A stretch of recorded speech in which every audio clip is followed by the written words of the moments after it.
Mapagpalang hapon po sa ating lahat, Team EDSI. Ay naku, tila ang dami kong nababasa na mga saloobin ng mga Team EDSI ngayon. So, isa lang po yung masasabi ko, stay strong sa ating lahat.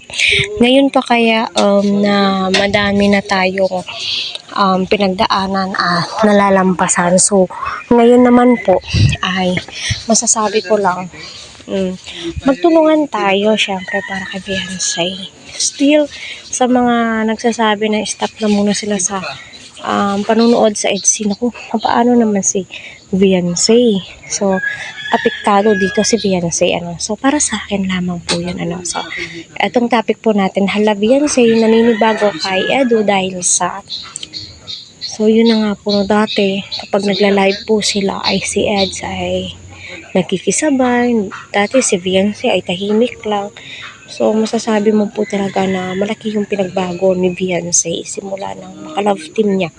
Itong si Eds. Pero nung pumasok ang napakaraming issue is pinatatag po sila ng panahon. Pero ngayon pa, magigiba yung samahan nila. Siyempre, tayong Team Edsy, huwag po tayong pa-apekto, diba? Go with the flow lang po tayo, diba?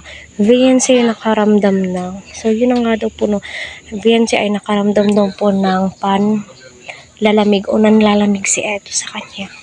Tilay si Ed ay hinahayaan niya lang daw po itong si YP.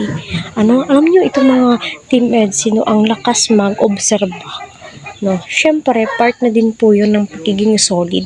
Yung mga solid, alam nyo, nagmamaraton yan sila, halos araw-araw, ilang cellphone yung nakaka-play.